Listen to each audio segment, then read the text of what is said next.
Well, first of all, beautiful soul, I'm glad you're here. And I hope that there has been enough of my content that has helped you on your healing journey.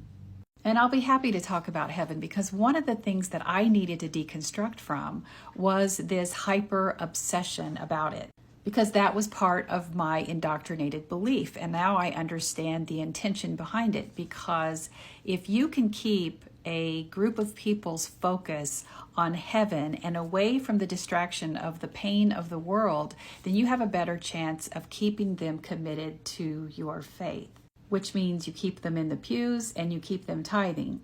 It's marketing 101, and Christians are the best at it. So for those of us who were indoctrinated into high control religion, in my experience, the evangelical, fundamentalist, and conservative Christian churches, we saw the work that we did on behalf of the church as helping us with our reward in heaven.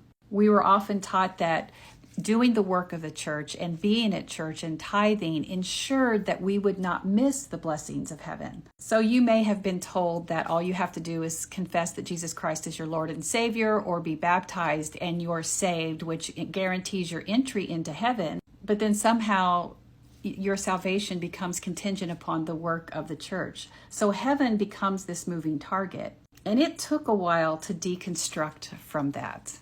But here's where my spirituality is now.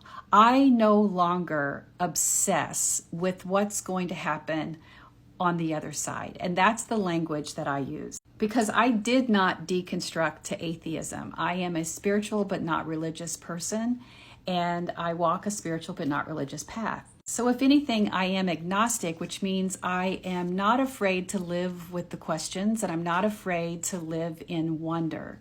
But my spirituality is expansive, and it doesn't require me to have the definitive answers that I was given when I was indoctrinated into a high-controlled religion, where everything was preached to you as if it was black and white, and spirituality is not that.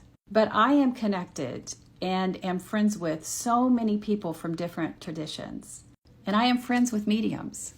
And I have had my own personal experiences that tell me that there is some kind of mystical, unexplainable connection to my ancestors. I think what happens when we die here is much less conditional than what we were led to believe.